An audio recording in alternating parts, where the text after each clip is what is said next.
Welcome students, आप सभी का स्वागत है इस चैनल में जिसका नाम है लर्न एंड ग्रो। इसका मतलब है कि आप सीखें और बढ़ें। इसमें आज हम पढ़ेंगे क्लास 10th का जो 5th चैप्टर है जिसका नाम है समांतर श्रेणी के बारे में। समांतर श्रेणी क्या होती है? सबसे पहले हम इसकी परिभाषा को पढ़ेंगे।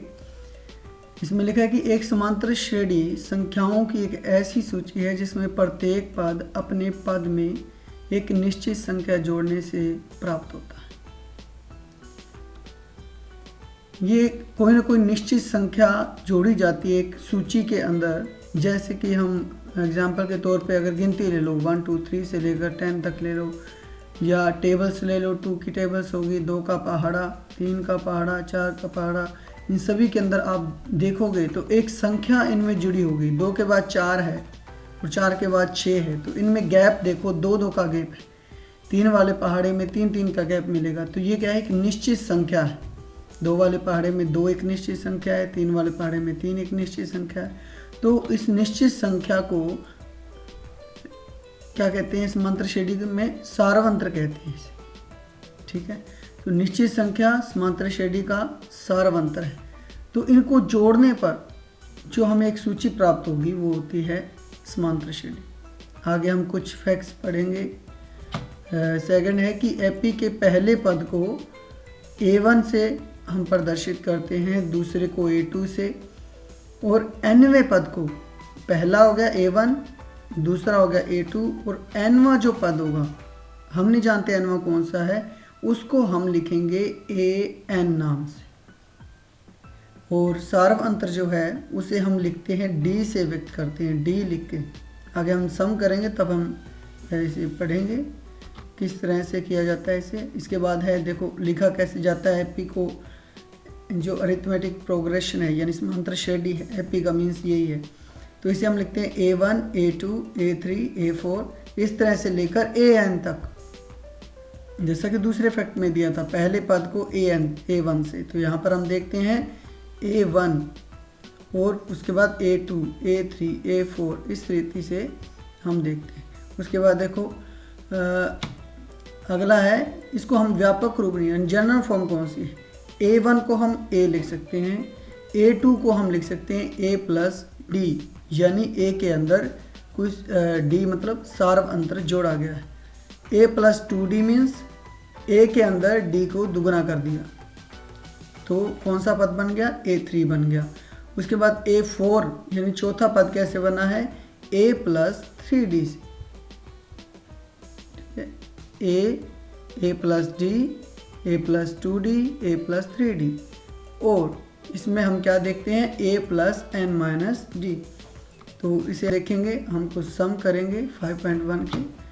तो सूची है, नीचे दी गए हैं, इनके अंदर आपने देखना कि एपी है या नहीं है। तो सबसे पहला जो समय वो है कि प्रत्येक किलोमीटर के बाद का टैक्सी का किराया जो है, जबकि प्रथम किलोमीटर के लिए 15 रुपये किराया है, और जब हम अगर 1 किलोमीटर से ज़्यादा जाते हैं तो हर किलोमीटर का किराया बढ़ जाता है 8 रुपये। ठीक है, तो सम करेंगे हम। तो इसके अंदर है कि प्रथम किलोमीटर का किराया कितना है? 15 रुपये। उसके बाद अगर हम एक्स्ट्रा किलोमीटर जाएंगे तो एक्स्ट्रा 1 किलोमीटर का 8 रुपये है।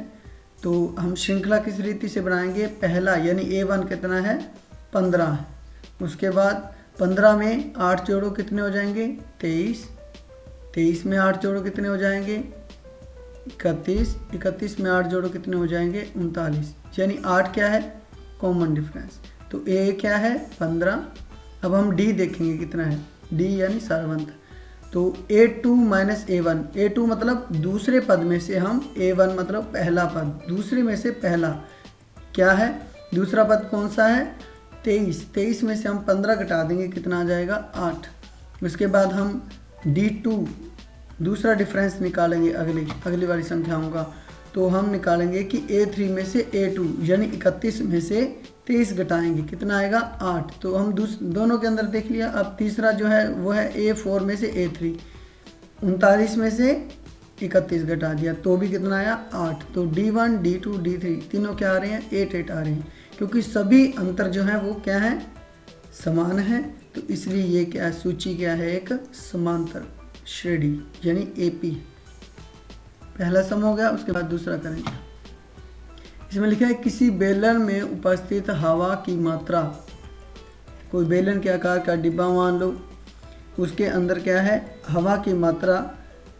जब हम कोई पंप लगाया जाता है तो हर बार क्या है, इसमें लिखा है प्रत्येक बार बेलन का शेष हवा का 1/4 भाग बाहर निकाल देता है। जितनी हवा है उसका चौथा हिस्सा बाहर निकलता रहता है हर बार। तो अब हम देखेंगे इस सवाल को कैसे करेंगे। तो माना बेलन में हवा की मात्रा 1 है, हम यूनिट लेके चलते हैं, भी मान लो 1 है, या हम कोई वेरिएबल ले सकते हैं, x है या a है। तो यहाँ पे मैंने लिया 1, और तो हम T1 क्या लिखेंगे, पहले हमने किया 1, पहले कितना है 1, तो जब हवा निकली तो उसका कितना हो गया, 1/4 हो गया। अब कितना रह गया, 1/4, चौथा हिस्सा रह गया। अब हम करेंगे T2 के अंदर क्या है, दूसरी बार क्या है, चौथा हिस्सा निकाल दो इसमें से। तो चौथा हिस्सा निकालो तो 1 - 1/4 कितना आ जाएगा, इसका एलसीएम 4 आ गया, और ऊपर कितना आएगा, 4 एकम 4, 4 में से 1 गया, 4 1 जा 4, तो 4 में से 1 गया, 3 आ गया, उसके बाद 4, 3/4 आ जाएगा। अगर आपने ये सम नहीं किए हुए फ्रैक्शन वाले, भिन्नों वाले, तो हम आने वाली वीडियोज़ में ये करवाएंगे। उसके बाद दूसरा देखो, हवा निकाला, दूसरी बार जब निकली है तो 3/4 हिस्सा निकला है, ठीक है।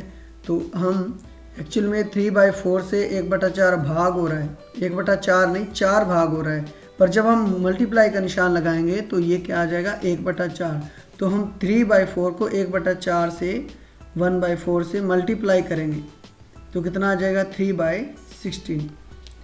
इतना हवा रह गया, निकाला गया। अब इसमें से कितना निकाल देंगे हम, 1/4। जब थर्ड टाइम, फर्स्ट टाइम हो गया, सेकंड टाइम, जब थर्ड टाइम निकाला गया है तो कितना हो जाएगा, हम जब सेकंड टाइम निकला था 3/4, उसमें से हम घटा देंगे जितनी हवा अब बची। 3/4 का चौथा हिस्सा कितना है, 3/16, तो इसमें से घटा दिया, कितना बच गया, 9/16।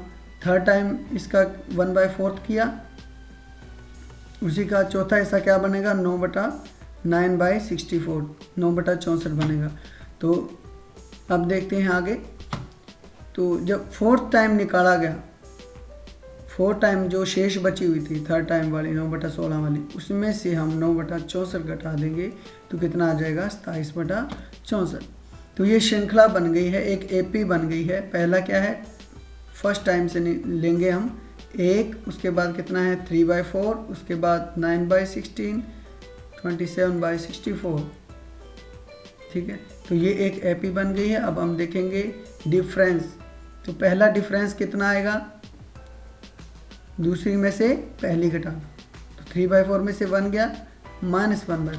सेकंड वाला, थर्ड जो संख्या है उसमें से सेकंड वाली 9/16 में से 3/4 घटाया तो कितना है, -3/16। पर अब हम देख रहे हैं कि ये D1 और D2 दोनों क्या हैं, अलग अलग हैं।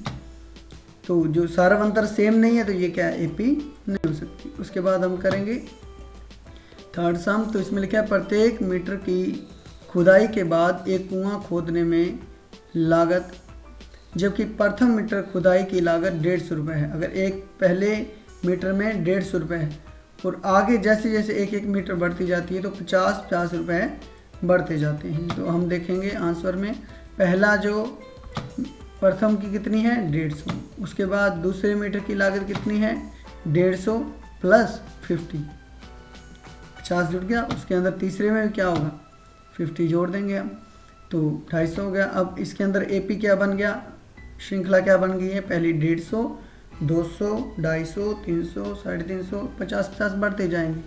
तो इसमें हम देखें तो A कितना है, प्रथम संख्या 150 है, और डिफरेंस देखो, पहला डिफरेंस क्या आएगा, A2 - A1, यानी दूसरी संख्या में से पहला गया, कितना आया, 50। फिर D2 निकालेंगे, थर्ड संख्या में से सेकंड वाली, तो 250 में से 200 गए 50। थर्ड जो डिफरेंस है वो भी सेम आ रहा है, 50 50 50। तो सार्वंत्र कितना है, 50 है। उसके बाद ये क्या है, दोनों के सभी क्या है, समान है, तो ये एक हैप्पी है। करेंगे प्रत्येक खाते में प्रत्येक वर्ष का मिश्र धन 10,000 है, 8% वार्षिक दर से। तो पहले वर्ष की राशि इतनी है, दूसरे वर्ष में कितनी हो जाएगी, हम उस पर क्या लगाएंगे, ब्याज का जो है फॉर्मूला है वो लगाएंगे, PRT/100 वाला। तो वो हमने लगाया, तो प्रिंसिपल अमाउंट कितना है 10,000, रेट ऑफ इंटरेस्ट 8 है, पहला वर्ष है तो 1 आ गया, तो 800 होगी। और सेकंड वर्ष, दूसरे वर्ष की राशि कितनी होगी 10,800। जब 10,000 में 800 जोड़ देंगे, उसके बाद तीसरे वर्ष का चक्रवृद्धि ब्याज कितना बनेगा, देखो उसी प्रिंसिपल को लेकर हम मल्टीप्लाई कर देंगे, ठीक है। तो 864 आ गया। उसके बाद तीसरे वर्ष की राशि कितनी बन गई, 864 जोड़ देंगे 10 से 800 में, तो कितना आ जाएगा 11,664।